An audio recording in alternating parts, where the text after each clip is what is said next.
Hello, my name is Mike Richter from Unplugged Collective, and I am here on Cannesversations at Possible 2026 in Miami Beach. I'm here with Tom Morrissy from Noble People. How are you doing today? Awesome. Thanks, Mike. Thanks for joining us. Great to be here in this beautiful view overlooking Miami. Oh, it is absolutely beautiful. It is a perfect spot for us to have a conversation that we're about to have today, where we're having cam-worthy conversations everywhere the industry gathers. So, how's your Possible been so far? It's been great. It's a lot. I'm sick of the sound of my own voice, and here we are, the last time anybody has to listen to me. I mean, listen, my voice has been cracking, losing, everything in between. We threw a party last night where one of our signature things is karaoke, and I would not even get close to that stage because my voice has been nowhere near perfect all week, so I totally feel you on that point. But has it been a great 2.5 days? Met with a lot of people and everything in between there? Yeah, it's been, I describe it as like high school reunion meets Tinder, or maybe Hinge is a better one to say, but you run into a bunch of... Careful there. You run into a bunch of friends, that you haven't seen in a while. Sometimes you don't see them all year unless you're here or one of these conferences, and then, you're just strategically trying to make new friends, and I did both. But before we get fully into this, we want to thank Human Security for helping us make this possible this week, being the value behind everything we talk about here on Cannesversations at Possible 2026. Now, first big question. Uh-oh. What percentage of traffic on websites do you think isn't human? I would say 10%. 10% is not human? Not human. That'd be my guess. But, I do think with AI now, and I'm sorry to say AI, but with zero to click, there's a lot of conversation here about that. And if your business is dependent on people going to your website, and 20% of your business transacts on your website, but your traffic is down 50%, that is a problem. And what I'm starting to hear here are some companies, messaging companies, are actually trying to solve for that. Yeah. So that's a big topic of conversation at this particular moment. It's been interesting, right? You think about it. We've always been told real human traffic is important. You need real human traffic. No more bots. Bots are bad. But with agentic happening, it's kind of flipped the switch a little bit. People are targeting bots now. Yeah, it's kind of like in the old days, they used to say you have to change hearts and minds in advertising. Now you have to change hearts, minds, and machines. And that's a very new ball game that's propped up in the last, call it 6 months. In your role as, correct me if I'm wrong, Chief Growth Officer of Noble People. I'm a sales guy. Hey, we love a good sales guy. What have you found in your topic points talking with your clients regarding AI growth, the use of agentic AI in those cases, and how does that come about in day-to-day when you're talking to your partners? I would say 6 months ago, the worm kind of turned. It was, how do you use AI? And then all of a sudden the RFPs started coming in. It was, how do you use AI to benefit my business? And so it's not interesting to clients anymore because now I think they've just gotten so much more sophisticated. I had a situation recently where somebody told us they're going to throw our briefs through Claude. And I'm like, maybe we should do that before we send them. But it's gotten to a point where, and I'll digress for a second, the talk of AI here has actually been less than I've seen at any conference of the 9 I went to last year, whatever. It's the first time there's more of an assumed. There were some really good panels on it. We did one with my colleague Matt Kershaw on showing up on search with LLMs. That was really good and smart. But it's not the basis of every single conversation. Unlike 6 months ago when it was every single thing we talked about. Everything. Right. Mind you, maybe 6 months from now, everything will be agentic.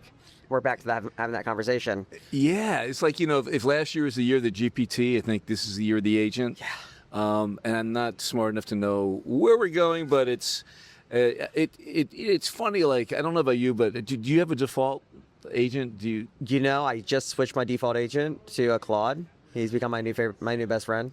I think Claude is going to become everybody's best friend. Yeah. And my son, who's an engineer, laid it out for me like this. He said, ChatGPT and Gemini, they glaze you. Yeah, that's a really good idea, Tom. You might want to try this and this. He goes, Claude pushes back. Claude will call you out on your bullshit. And I think that is actually true, the way it's built. Like what I found lately is I use Gemini, I use Claude as my powerhouse.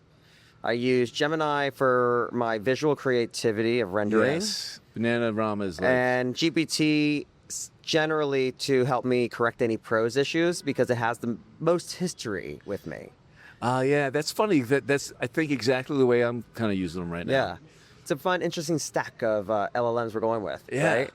So when thinking about the realms of, the stack of LLMs and what people should be focused upon, we're trying to improve our performance every single day, just like brands are trying to improve their performance. When you're talking to partners, what do you think what's something brands think they understand about performance but truly don't? That's a good question. I think where it comes in the media space is often we get brought in where for performance media, this company may be spending, using fake numbers, $100 million on performance media. They've never done an out-of-home campaign. They've never done TV. So for us, a common position is helping them go full funnel. So they understand putting $1 in and $1.20 out when it comes to performance media, but try to educate them on the rest of the funnel is a big part of our job. We do a lot of work in tech. We were the first media agency for Slack and Venmo, a lot of fintech. So we've became kind of famous in the Valley for those types of brands. So now we're working with people like CoreWeave and Ripple. So we spend a lot of time helping them connect the dots in between I love that. the channels. Super important to hear.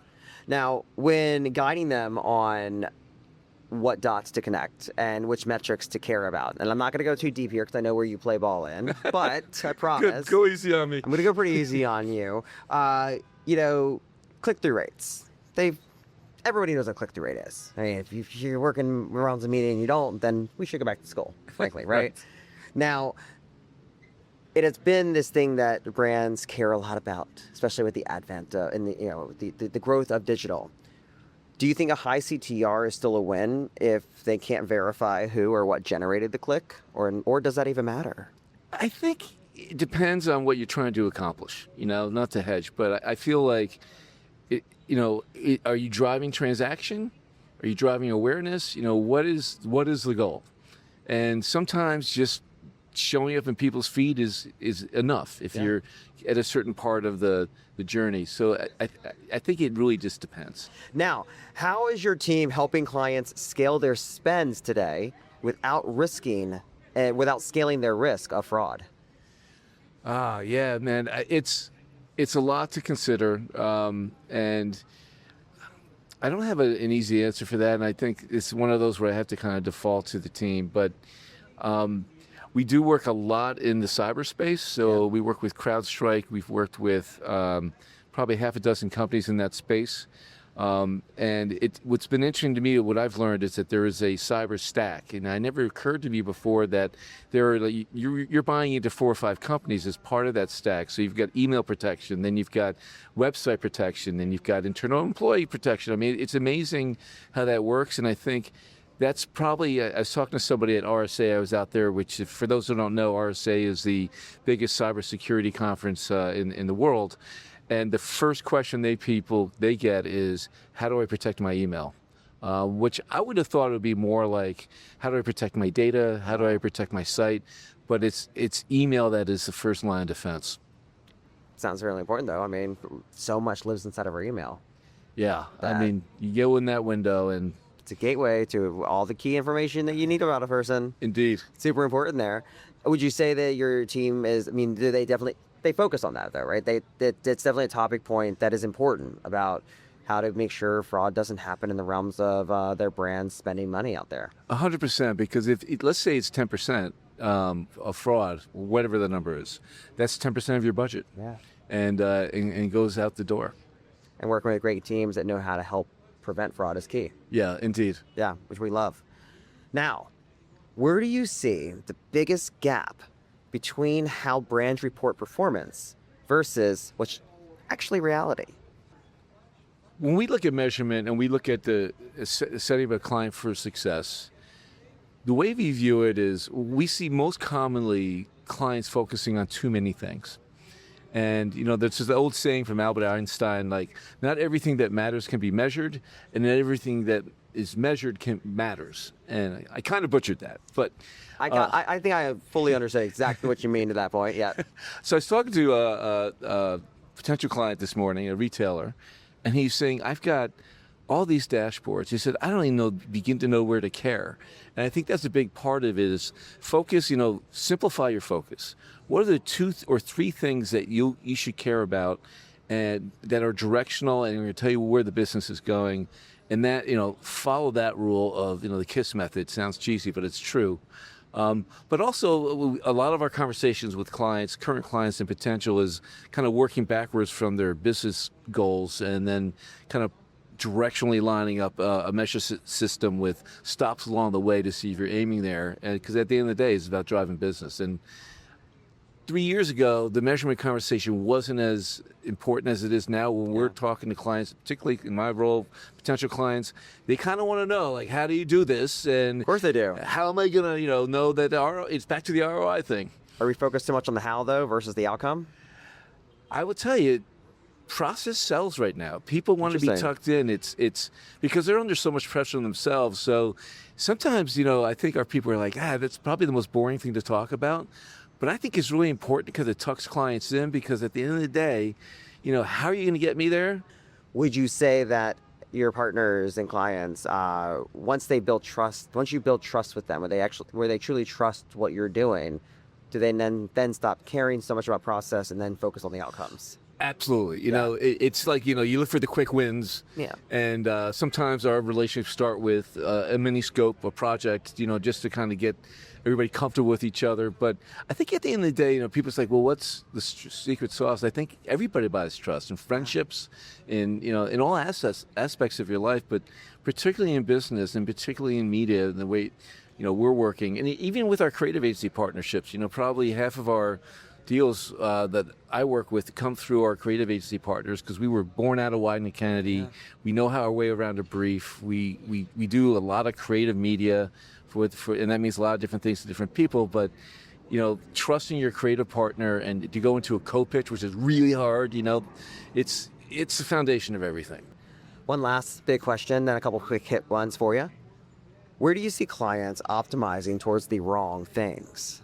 Yeah, that's a really good question. I think, when it comes to attribution modeling, last click and all that, which our experts in search have very strong and cynical opinions about, because you and me both. The way we look at it, like, yes, there are some great tools that everybody is buying or creating, but at the end of the day, that's kind of table stakes. So we just try to guide our clients on the things that matter. It's kind of back to that. If chasing the wrong thing, it's probably their view of attribution models and where they should attribute, literally, that we have the most discussion. Quick hit questions. This is where you think fast, not hard. Ready? All right. Overrated or underrated? AI in marketing? Not overrated yet. Okay. Safe bet or risky bet? AI agents making purchases? Risky. Awesome. And the one thing that matters more than people think? I can't say trust again. Give me something new. But trust is important. Give me the question again. The one thing that matters more than people think? Real partnership. I love it. Real partnership is super important. Well, guys, that is the best way to end this conversation the last day of possible in Miami Beach here in gorgeous, gorgeous fonts in blue at the top of it. We want to thank Tom for joining us, No He-Will, and Human for helping us bring this to life for this week. Thank you, Human. Thank you. We might be out of questions, but we're never out of personality here. Hope you have a great time, and we'll see you in a few weeks in Cannes. Bye-bye. Bye, all.